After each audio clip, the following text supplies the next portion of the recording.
work.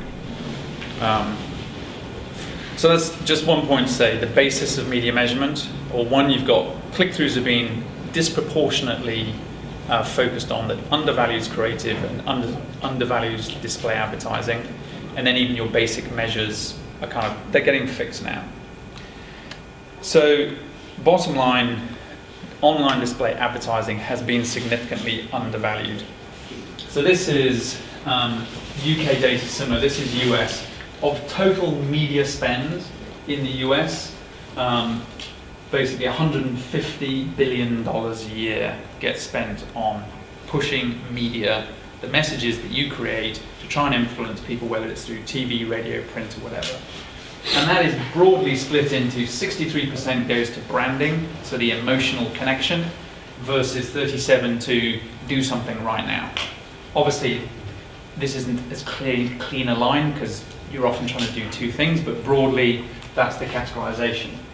However, if you look at online, only 6%, online only has 6% of branding dollars go online, where 30% is direct response. So again, as a whole, this is why the level of creative has tended to be, well, those are the people who write direct response stuff, and I don't want to do that because I want to do the clever, emotional, engagement, persuasive stuff. So that is where there's then the disconnect. So, but the other thing that we are seeing is that clearly, display advertising does shift behavior. It shifts. This is a thing looking about 80 campaigns about how they are lifting sales, that people go and buy stuff. But even things like the majority of the people who've been exposed to an ad then do go and search on Google. There's a 90% uplift in those people going to Google to search for an ad. To search for that product. But remember, you're not getting any credit for that from the creative side because, hey, no one clicked on your ad. Yeah? I might be jumping the gun here, but does collating that data then fall on places like Google? Well, Google just gets the money. I mean, that's why Google keeps making more and more money. Well, I know in journalism at least, they're trying to fight Google in terms of Google News, because that, again, disproportionately shows how many people go to different websites to read that news. So will there be a backlash towards Google for taking the credit for that money? Well, I mean, Google's not doing anything wrong. It's more the fact that the industry has been foolish in using the wrong measure. And this is where, again, so the digital industry said, 10 years ago, hey, it's all new, it's all different. This is this new digital world. Everything that's gone before in traditional media is crap. We're the new kings of the world. And the bottom line is, it's all the same shit. And the industry is now having to learn, you raise awareness, you change people's attitudes, you move them down towards the purchase path. You need to understand, do you change behavior, do you change attitudes and aspiration? And just relying on the click-through, you leave a huge amount of money on the table. And what you also do is you undervalue creative. Because if you're just trying to do, it's all about price and promotion, if you're just trying to get the click-through rate up. So one of the things, this is a new tool that's coming out that actually, if you get an ad server today, what you get from an ad server is, here's the number of impressions, and here's the click-through rate, and here's the cookies. But you don't get any person-centric view. So what we can deliver now is get a person-centric view overnight, so you can see this is the person who was reached. But again, this is fairly new in terms of what's there. But let's get on to the creative side. So in a TV advertising process, you are defining your target audience, you're doing your strategy, you're doing your creative stuff, sort your media plan out, you do some testing, and there's probably some pre-testing of creative strategy that's going on, and then you run your post-campaign analysis. Online?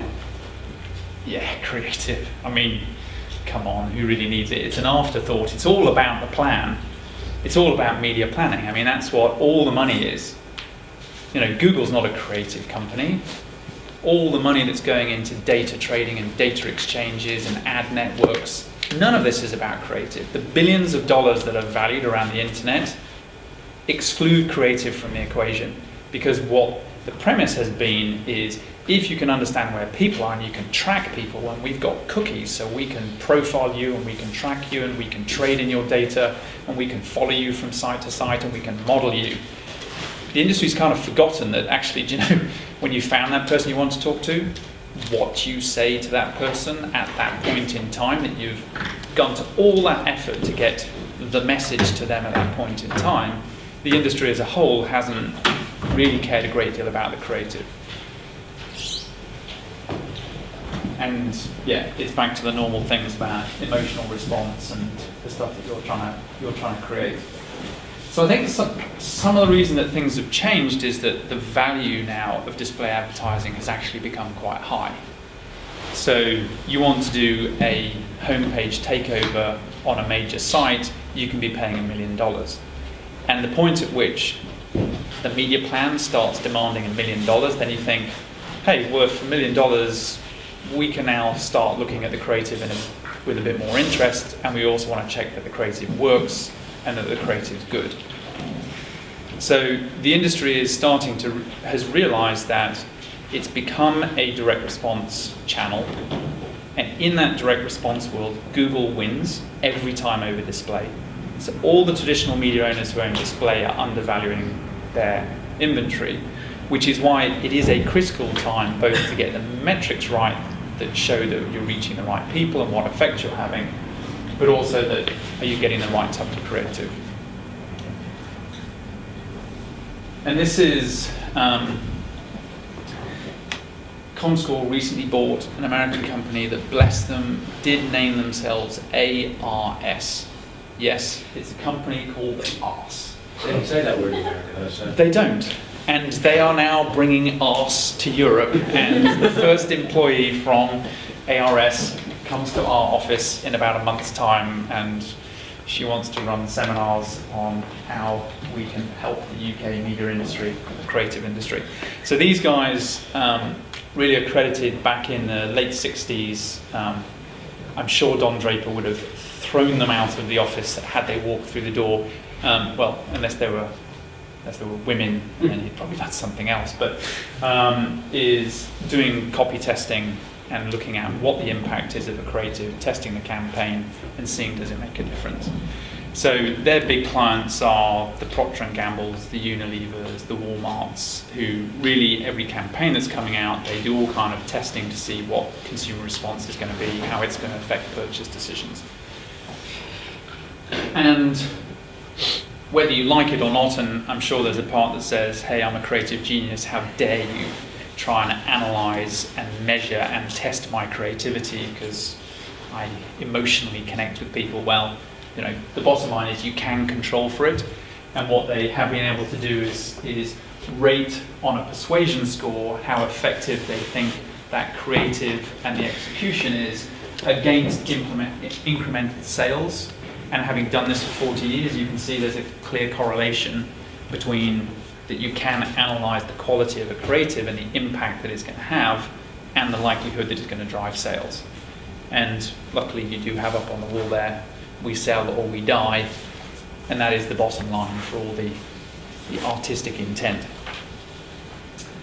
So this is just an example of analyzing some different loads of creative where the two executions, or the two things you're looking at here is how well the creative is doing versus how well did it do in performing against the market as a whole in terms of driving sales. And not surprisingly, creative proved to be one of the main driving factors. Actually, I think I kind of skipped over this before.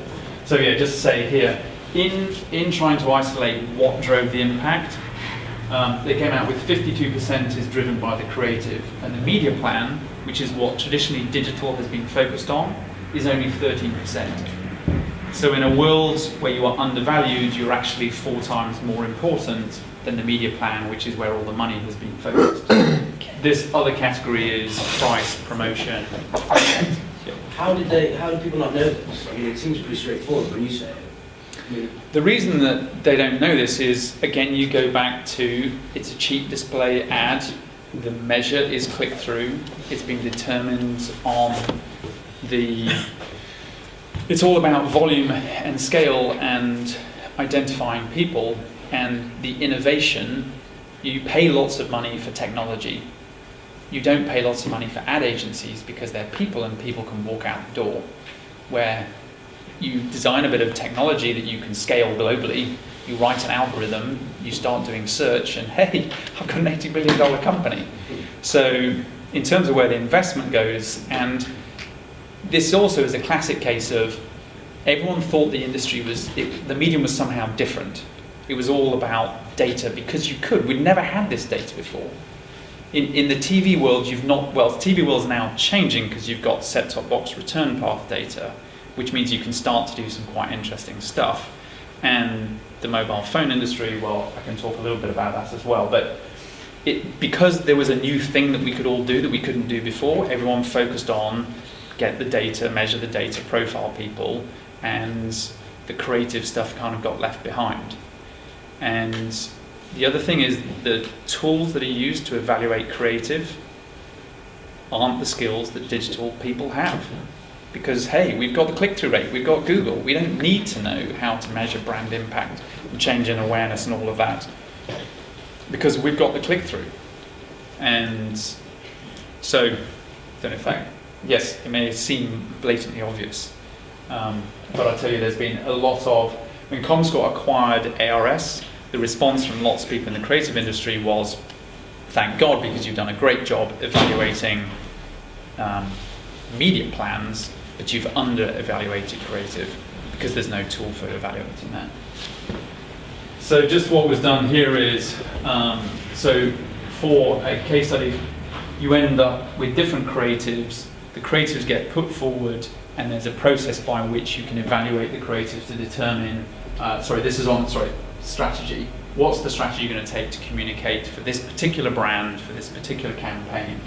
And I mean, the simplest way that this works is, I mean, they do it slightly differently now, but the way it started in the old days is they told people, there's a new TV series.